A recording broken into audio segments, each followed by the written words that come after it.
Ils viennent des régions touchées par la sécheresse, du centre du pays notamment. Affamés, ils arrivent dans les camps de Mogadiscio, comme celui de Odan.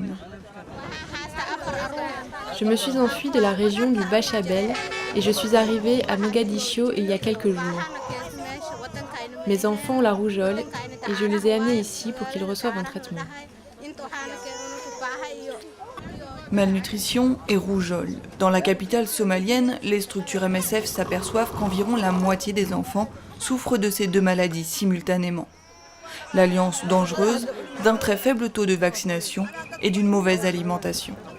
MSF a donc mis en place plusieurs centres de nutrition à Mogadiscio et déjà vacciné 26 000 enfants contre la rougeole.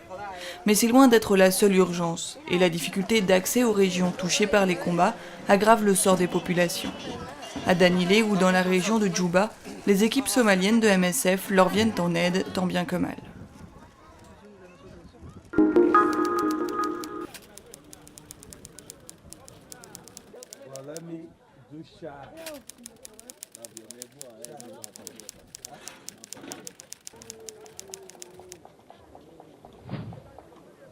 Ils sont près d'un millier, hommes et femmes, accampés dans ce petit port à l'ouest de Tripoli.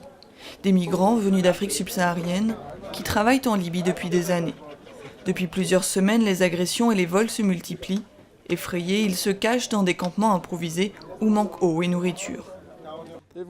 Ici, personne n'aime les Noirs. Pendant les combats, ils cherchaient les Noirs partout. Ils enfonçaient les portes, ils nous battaient, ils emportaient nos affaires et les jetaient. On devait s'enfuir pour sauver nos vies. À chacune de leurs visites, les équipes distribuent de l'eau et organisent des consultations médicales. Leur intervention se focalise sur la santé des femmes et le soutien psychologique. Autre pan des activités de MSF, l'acheminement de matériel et de médicaments pour les hôpitaux de Tripoli.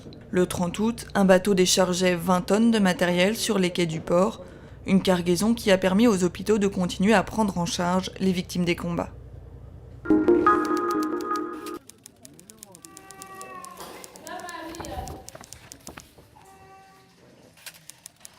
Non, ça va.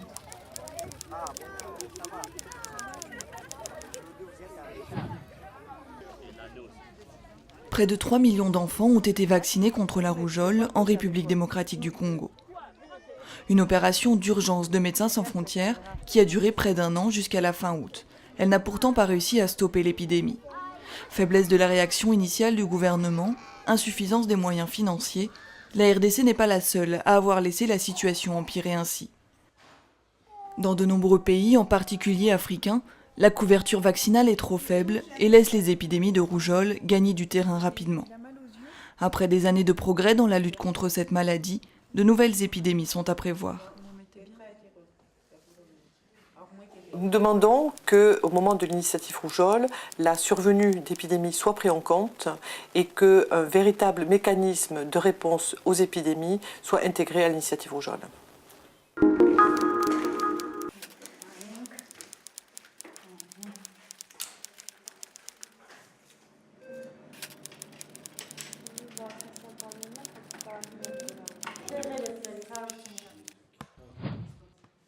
Chaque jour, Arutioun prend 16 médicaments.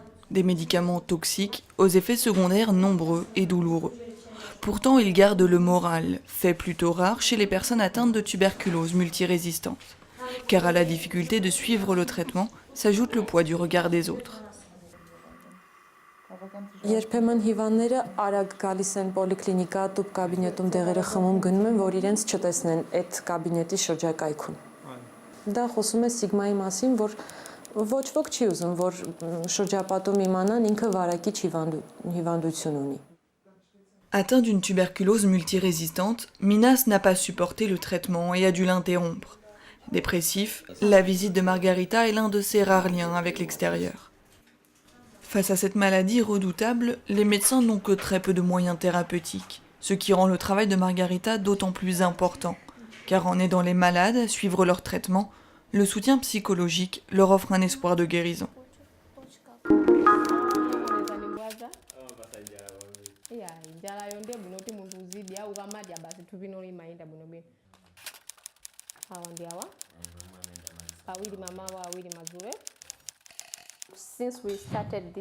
Pour traiter les malades du sida, comme pour de nombreuses autres maladies, Médecins sans frontières utilise des génériques, des médicaments de bonne qualité et moins chers, produits en Inde grâce à la souplesse de la loi nationale.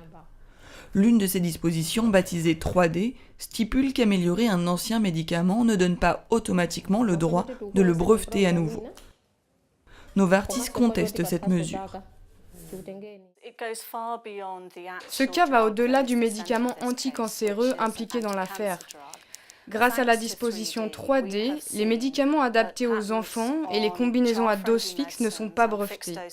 C'est ce qui a permis aux fabricants de génériques de faire baisser les prix. Et ces médicaments sont justement ceux dont MSF a besoin pour traiter les malades, notamment ceux qui vivent avec le VIH. En restreignant l'accès aux brevets, l'Inde fait valoir les besoins de sa population et celle de nombreux autres pays. Une législation qui en a fait la pharmacie des pays en développement. Novartis a perdu son premier procès contre l'Inde en 2007. Si elle gagne cette fois, le résultat serait dramatique pour l'accès aux médicaments.